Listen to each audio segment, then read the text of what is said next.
Hello, everyone. Welcome to Miss Jessie's online story time, brought to you by me, Miss Jessie, the Children's Youth Services Librarian for the Perry County Public Library. How are you today? That's wonderful. Are you enjoying your summer so far?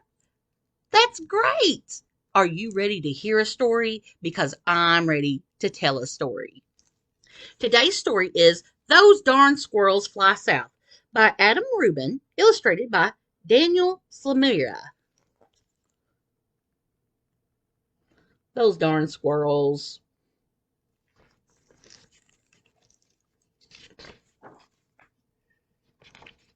Published by Clarion Books.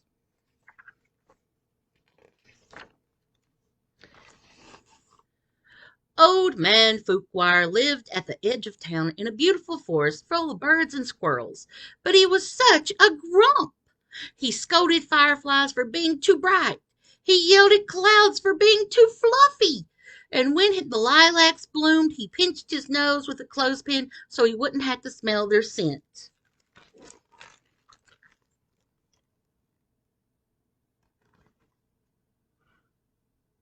Look at Mr. Fuquire, just yelling at those clouds for being too fluffy.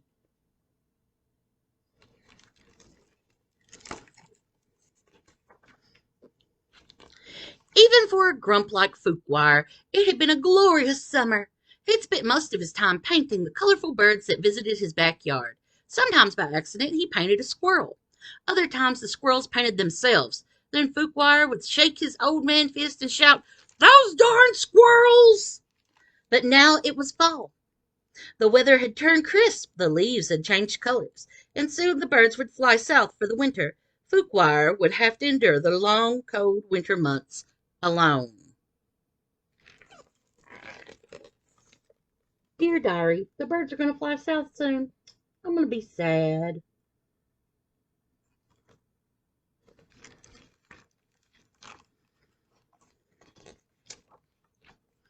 Well, not exactly alone. The squirrels would be there too. Normally, the squirrels spent winters playing ping pong, building ships and bottles, and knitting. But this year they had other plans.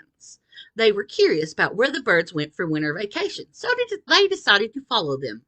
Now, not many people know this, but squirrels have a comprehensive understanding of aerodynamic engineering, and they built gyrocopters from pine cones. They built gliders from leaves. They even built a zeppelin from an old shopping bag.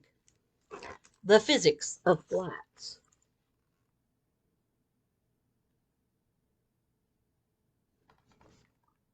Those darn squirrels are smart.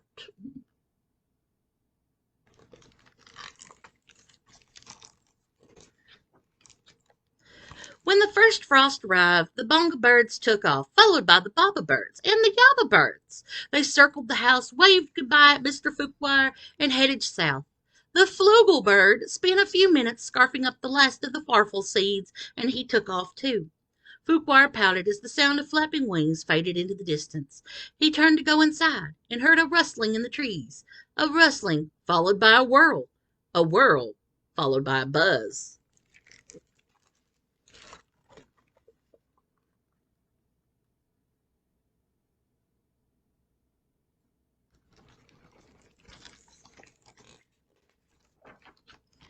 It was the squirrels, launching their flying machines one by one. Some of the aircraft flew straighter than others, but eventually they all flew up, up, and away from the harvest colored treetops and into the cool blue autumn air. The old man could hardly believe his eyes. "Great googly moogly!" he said. "It's a whole flock of flying squirrels."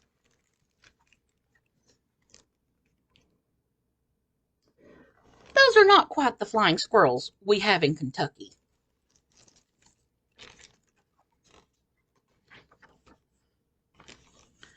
The squirrels followed the flugel birds for days. They flew through the night. They flew through the rain. They even flew through turbulence. Finally, just when the squirrels thought they couldn't fly any longer, the flugel birds swooped down and landed gracefully on a beach. The squirrels landed with a crunch. So they may be good at flying, but not so good at landing. Look there.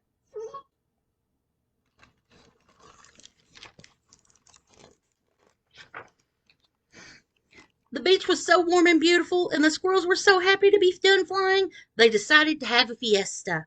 They went swimming and ate mangoes with salt and lime, and they played the marimba and danced the merengue, and the party lasted all night.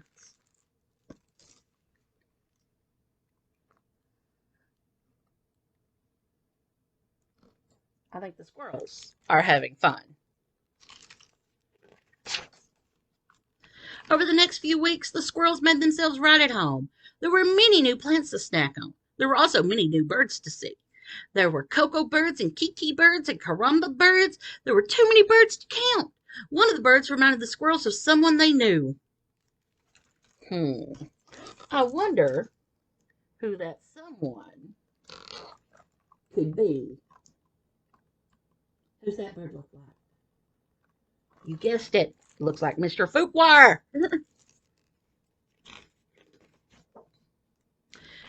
Deep in the snowy woods, a strange noise woke old man Fuquire from his nap.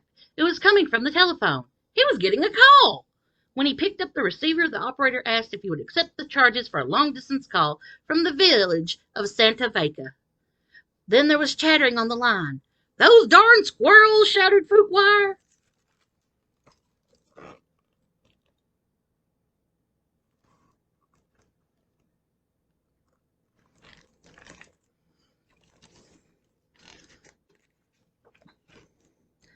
The old man missed the birds, and even though he would never admit it, he missed the squirrels too, so he decided to join them.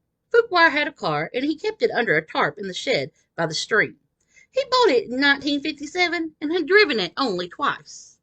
He loaded it up with his easels, paints, and brushes, fixed himself a snack of cottage cheese with pepper, and hit the road. Then he drove 12 miles an hour all the way to Santa Vega. The nice people behind him had plenty of time to admire his car. That's a pretty nice car, Mr. Fuquire.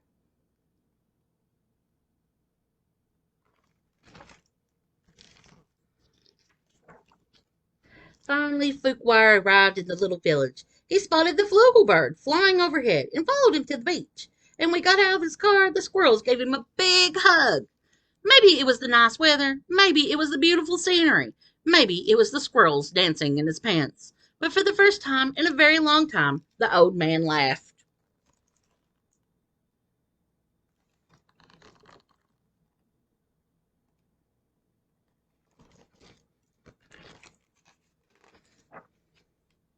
Soon Fuquire set up his easel and began to paint the local birds.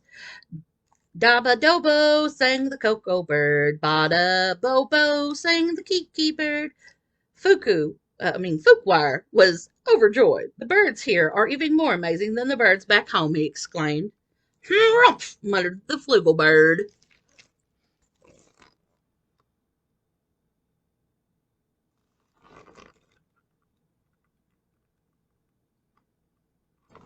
I think the flugelbird is a little insulted.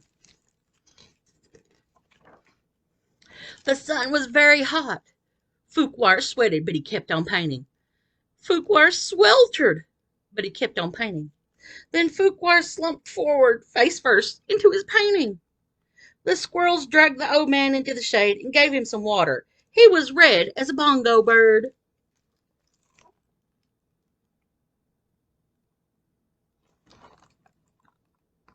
I'm thinking Mr. Fuquire needed some water and a hat. What about you? What do you think?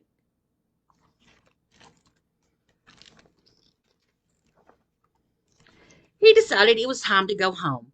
The squirrels decided to go with him. They'd had a wonderful vacation, but after all, it was almost time for their annual snow fort building competition. They had one. They had one last snack of mango. Then Fuquire waved goodbye to the birds, and they all piled into his car. Oops, sorry about that.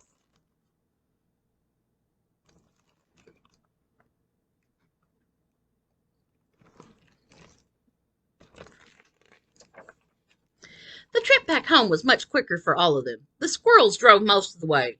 "Those darn squirrels!"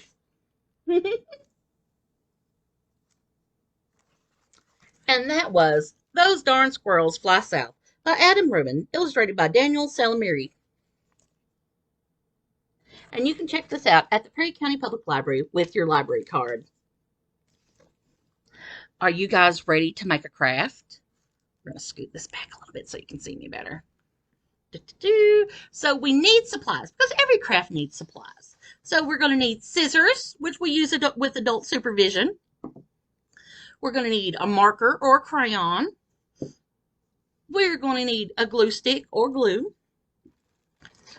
Googly eyes, or if you've got paper or you want to use your pencil, your marker or your crayon to make your eyes, that's fine too. Toilet paper roll or craft roll, whatever you want to call it. And a piece of brown paper. So, the first thing we're going to do is, you see the top part of our roll here? We are going to press it inward to where they meet. We're just going to roll that.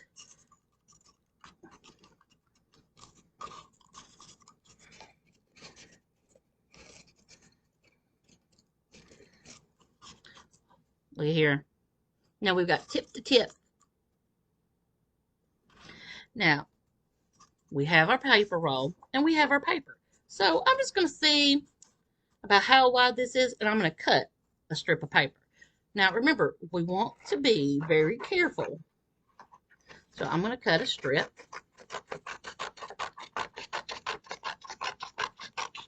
This is going to be our squirrel tail. So I've got this. And what I'm going to do is I'm going to take, you can take your finger, you can take your marker, a crayon, and what we're going to do is we are going to roll this up. This is going to be our tail. I'm rolling, rolling, rolling. I'm going to roll all the way down, and I'm going to leave about that much. That's going to be the base of my tail to glue on. So I've done this. I'm going to unroll it some, because I don't want it too tight. So I've got that. And I'm going to glue to the back of my toilet paper roll. So what I'm going to do, I've got my glue stick. And this is the back of my tail. So I'm going to put probably a good bit of glue right here. See that? I've got a good bit of glue. And in the middle of my back, I'm going to hold and press that on. And that's going to be our squirrel tail. But I want that between my squirrel ears. That's what these are. Those are squirrel ears. And sometimes it takes a minute for our glue to dry. And sometimes we may even have to get tape. It just depends on how well our glue takes.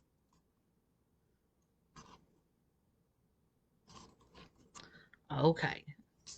See, it wants to pop off. Sometimes it does that.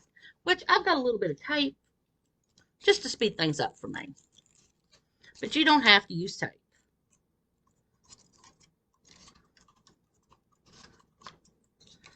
And this is just because Miss Jessie doesn't want to keep you on here all day. Sometimes it can take a bit for glue to dry. So I've got my tape on. Let's see if that stays. Miss Jessie's having problems with her squirrel tail today. I don't know why that is, but we'll figure it out. Sometimes we have to practice with our crafts. So I've got that. And I'm going to set that to the side. Let that dry out. Now I'm going to cut some little hands and little feet. So what I'm going to do is I'm going to start at the bottom. And first I'm going to cut a rectangle. So there's that. And I'm going to roll almost like the top of a heart.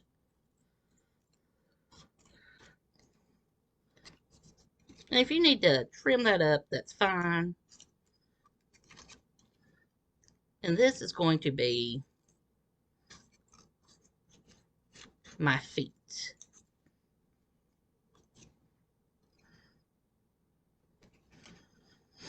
So what I'm going to do is I'm going to fold this up. This is going to go on the inside. We have our little feet that'll stick out. And I'm going to put glue on the inside.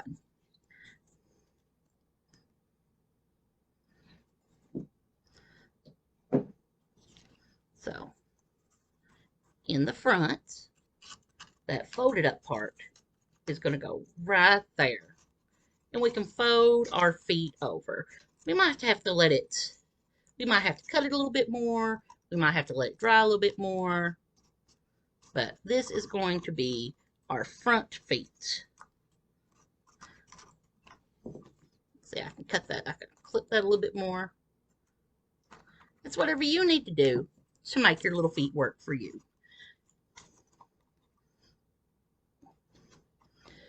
There's the little feet. Next,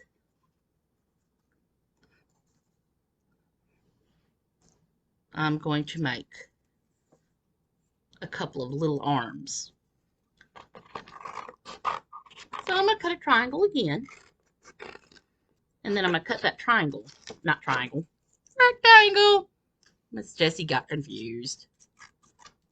I'm going to cut that in half. And then I'm going to round out the top.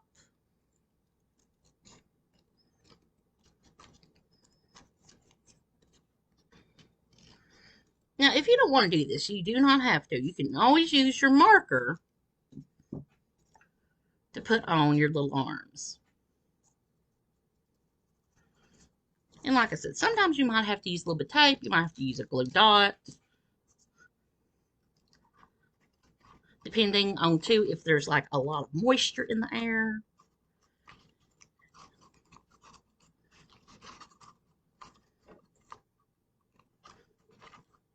Me and my tape are having a hard time. But that's okay. So I've got that. The front for the feet.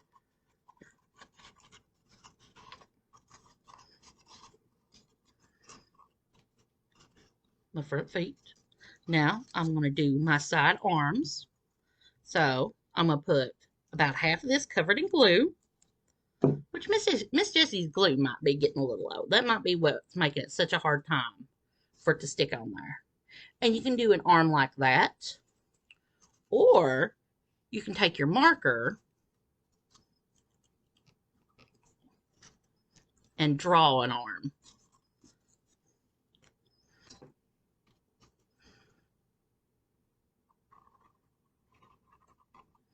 And you can draw an arm on like that. And the final thing we're going to do is add in our eyes and our nose and our little mouth. And we're going to use that with, we're going to do that with marker. So there's one eye.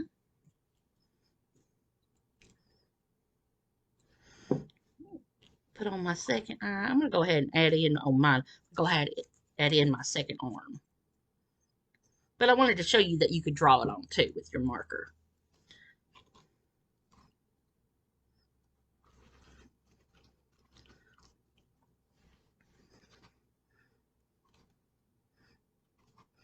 And sometimes where the tubes are curvy, it makes it a little bit harder to put it on. But what I'm going to do is I'm going to draw right below my eyes, I'm going to draw a little heart shape. And that's going to be my nose. And then I'm going to draw a little line down from my heart and a little smile. So there is our darn squirrel. I hope that you guys enjoyed those darn squirrels fly south today. And I hope you enjoyed making your craft. Thanks, everybody.